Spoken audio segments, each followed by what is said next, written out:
હા વિભાવરીબેન નમસ્તે. આ જે આખું વર્ષ અમે રાહ જોઈને એક જ દિવસમાં અમને 12 મહિનાનું પેટ્રોલ પુરાય છે. 12 મહિના સુધી અમે રાહ જોઈએ ક્યારે નવરાત્રી આવે ને ક્યારે અમે રાસ લેવા જઈએ.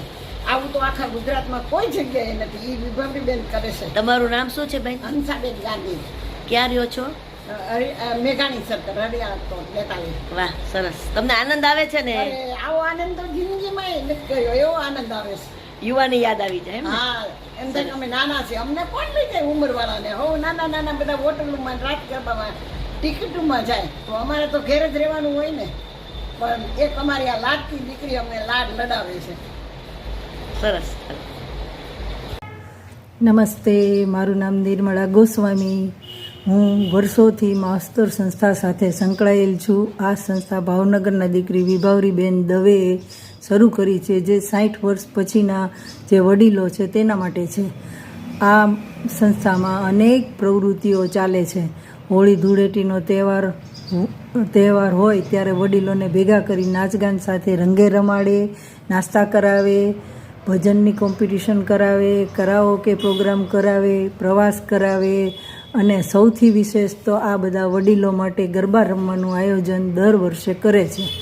વડીલો બધા ઉંમરના ભેદભાવ ભૂલી ફેન્સી ડ્રેસમાં તૈયાર થઈને મોજથી ગરબા રમતા હોય છે. ખૂબ આનંદ મસ્તી બધાને કરાવે છે. આ ગરબા રમવાનું વડીલો માટેનું આયોજન માત્ર ભાવનગરમાં જ, બીજે ક્યાંય ગુજરાતમાં નથી થતું. મારા ખ્યાલથી કદાચ ભારતમાંય ક્યાંય નથી થતું. રંગે ચંગે ગરબા રમાડી વળી લોકોને ઇનામ આપીને પણ ખુશ કરે છે. આવું નિસ્વાર્થ ભાવે ભાવનગરની દીકરી વિભાવરીબેન દવે જ કરી શકે, એક પણ રૂપિયો લીધા વગર. મને 74મું વર્ષ ચાલે છે. હું આ ઉંમરે પણ એથ્લેટિક્સ રમું છું. અમને પણ ખૂબ મદદરૂપ થાય છે. વિદેશ રમવા જવાનું હતું ત્યારે તેમણે સારી મદદ કરી, ગાઈડન્સ આપ્યું હતું. બધાને આમ મદદરૂપ થાય છે જે નિસ્વાર્થ ભાવે છે. ભગવાન તેમને લાંબુ, સ્વસ્થ અને નિરોગી આયુષ્ય આપે અને બધા ઘરડા માવતરના આશીર્વાદ અને પ્રેમ તેમને મળે અને આમ જ બધાને આનંદ કરાવતા રહે એવી અભ્યર્થના. જય હિન્દ.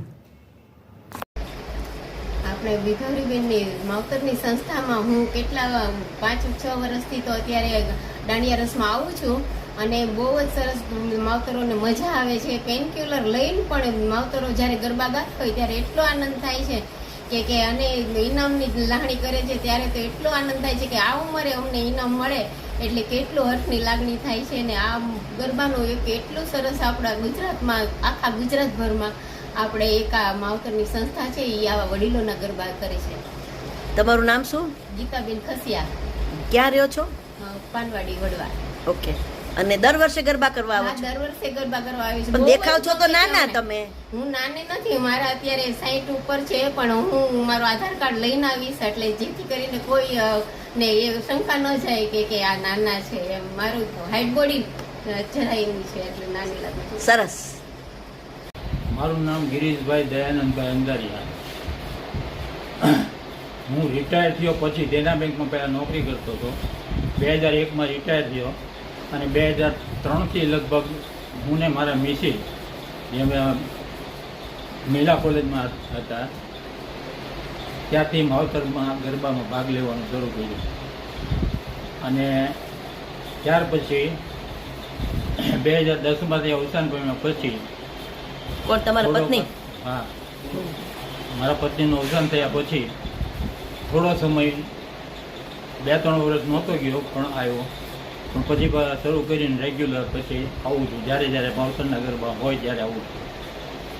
અને મોટાભાગે લગભગ પ્રથમ ઇનામ મળે છે, પણ ઇનામનું મહત્ત્વ કરતાં રમવાનું જે છે, માતાજી પ્રત્યે આસ્થા અને રમવાની જે મજા છે એ ખૂબ આનંદ આવે છે.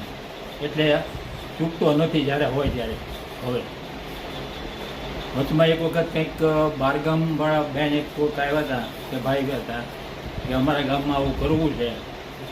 અને અમે કીધું અમને વર્ષમાં નવરાત્રિમાં 2 વખત લાભ મળશે કીધું. ઓકે. આ વખતે કે તમારે એકલા આવવાના છો, કોઈ તમારી સાથે આવવાનું? મોટી બેન આવે છે. એમની ઉંમર કઈ હશે? તમારા મોટા બેન, તમે 82 વર્ષ, તો એને કેટલા? એને 84.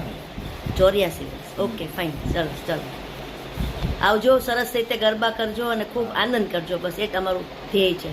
ઓકે.